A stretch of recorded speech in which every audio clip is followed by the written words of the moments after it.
आपल्या भक्तीची छोटीशी ओवाळणी देवभक्ती चॅनेलला सबस्क्राइब आणि लाईक करून ईश्वर प्रेमाचा हा दिव्य प्रवास सर्वांपर्यंत पोहोचवायला मदत करा। श्री स्वामी समर्थ सर्व स्वामी भक्तांना माझा नमस्कार। नवग्रह शांती खरच करावी का? मानव जीवन हे अनेक आव्हानांनी भरलेले असते। प्रत्येक जण आपल्या आयुष्यात कुठे ना कुठे संघर्ष करतच असतो। कोणी आरोग्यासाठी, कोणी नात्यांसाठी, कोणी करिअरसाठी, तर कोणी जीवनात अज्ञात संकटांनी वेढलेले असते। अशा वेळी माणूस काहीतरी वेगळं शोधत असतो जे त्याला दिशा दाखवेल, आधार देईल।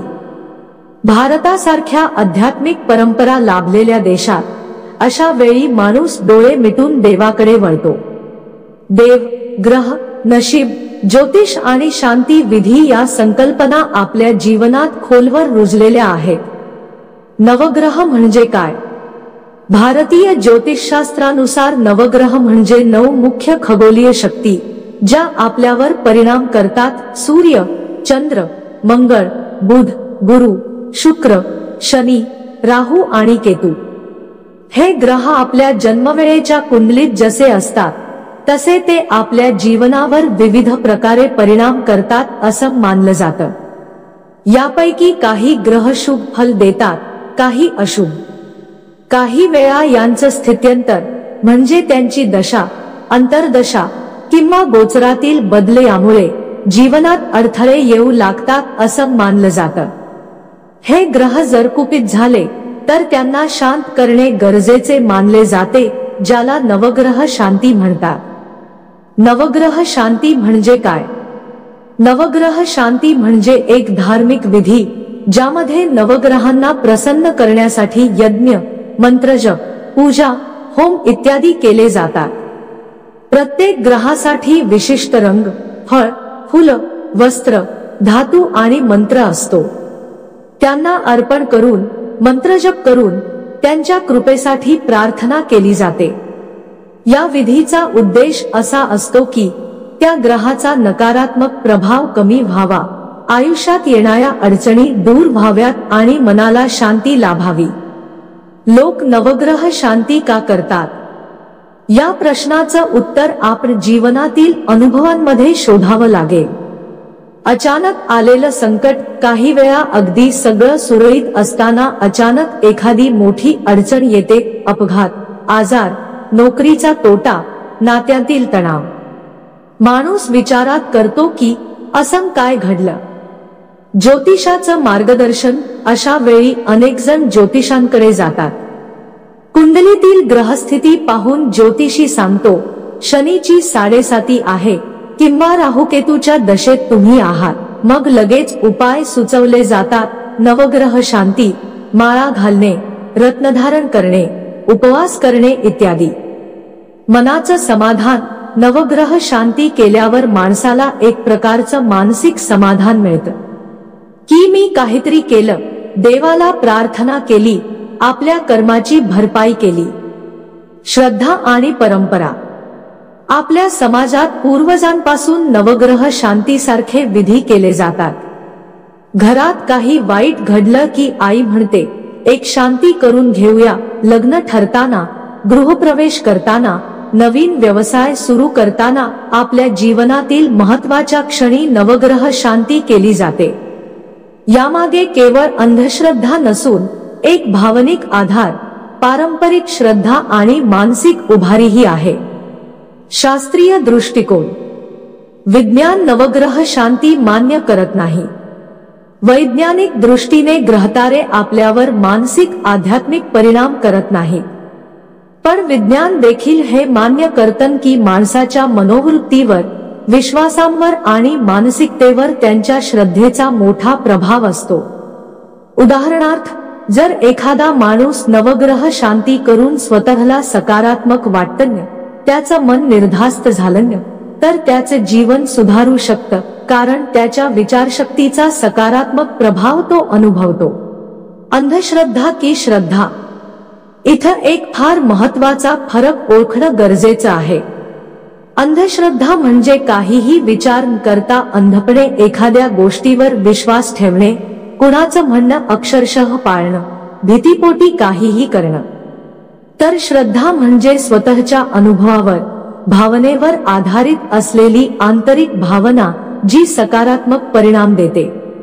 जर नवग्रह शांती ही अंधळाने केली जाते तर ती चुकीची आहे. पण जर ती मन शांतीसाठी, सकारात्मकतेसाठी केली जात असेल तर ती श्रद्धा आहे. काही सत्य अनुभव. स्वप्नात आलेला इशारा. एक गृहिणी सांगते की तिचं लग्नानंतर सगळं सुरळीत होतं, पण अचानक तिला दर रात्री विचित्र स्वप्न पडायला लागली. तिचं मन बेचैन होऊ लागलं. शेवटी एका गुरूंनी तिला नवग्रह शांती सुचवली. शांतीनंतर तिला खूप हलकं वाटलं. माझं मन शांत झालं, इतकंच खूप झालं असं ती म्हणते. अपयशाचा सामना. एक तरुण इंजिनियर सतत नोकरीत अपयशी ठरत होता. आई वडिलांनी एका ज्योतिषांना दाखवलं. त्यांनी शनीची पूजा, नवग्रह शांती सांगितली. काही महिन्यात त्याने चांगली नोकरी मिळवली. शांतीमुळे झालं असं नाही म्हणणार, पण त्यानंतर माझ्या प्रयत्नात आत्मविश्वास वाढला असं तो म्हणतो. मन शांतीचा अनुभव. एक विधवा बाई आपल्या मुलाच्या अपघातामुळे खूप निराश झाली होती. तिच्या नातेवाईकांनी नवग्रह शांती केली. तिला वाटलं की काहीतरी केलं गेलं, देवाकडे दाद मागितली. तिचं दुःख पूर्ण गेलं नाही, पण तिच्या मनाला आधार मिळाला. मनाचे समाधान आणि मानसिक शांतता. मानवाला नेहमीच उत्तरं हवी असतात. हे का घडलं आणि काय करावं? नवग्रह शांती हे त्या प्रश्नांना उत्तर देण्याचा एक मार्ग असतो. ही फक्त धार्मिक विधी नसून मनोवैज्ञानिक दृष्टिकोनातूनही ते महत्त्वाचे ठरतात. शांतीचे सामाजिक परिणाम. नवग्रह शांती हे एक सामाजिक विधी देखील असतो. यात कुटुंब एकत्र येतं, एकमेकांना साथ देतात, घरात सकारात्मक ऊर्जा निर्माण होते. अशा विधींनी एकतेची भावना निर्माण होते. घरात काहीतरी चांगलं केल्याचा अनुभव मिळतो. नवग्रह शांतीतून मिळणारे बळ. मन शांती. देवाच्या चरणी शरण जाऊन केलेली प्रार्थना मनाला शांत करते. नवीन सुरुवात. संकटानंतर शांती करणं म्हणजे नव्या उमेदीनं पुढे जाणे, प्रयत्नांना दिशा. यानंतर माणूस स्वतःवर विश्वास ठेवून पुढील प्रयत्न करतो. शांती ही शेवट नव्हे, सुरुवात असावी. नवग्रह शांती केल्यावर अनेक जण आता सगळं देवावर सोपवून विसरूया असं म्हणतात. पण खरी शांती ही आपण स्वतःच्या प्रयत्नातून मिळवलेली असते. नवग्रह शांती ही एक प्रेरणा असावी, कारण नव्हे. आता प्रश्न येतो की नवग्रहाची शांती करावी का? उत्तर सोपं नाही.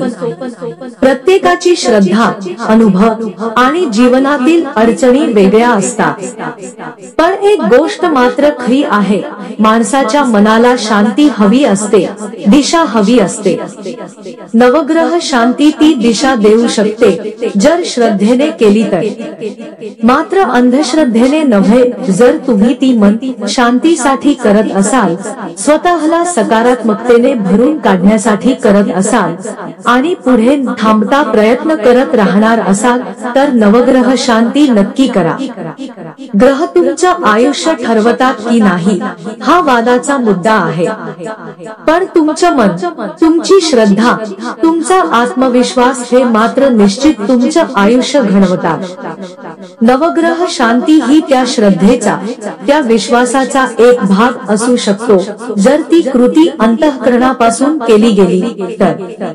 मित्रांनो, ही माहिती आपल्या मनाला स्पर्शून गेली असेल, आपल्या श्रद्धेचा ठेवा जपला गेला असेल तर कृपया आमच्या देवभक्तीच्या या छोट्याशा चॅनेलला एक प्रेमळ लाईक करा आणि सबस्क्राईब करून आपली भक्तीनं साथ नेहमीच आमच्या सोबत असू द्या. तुमचा प्रत्येक प्रतिसाद आम्हाला अधिक प्रेरणा देतो. श्री स्वामी समर्थ.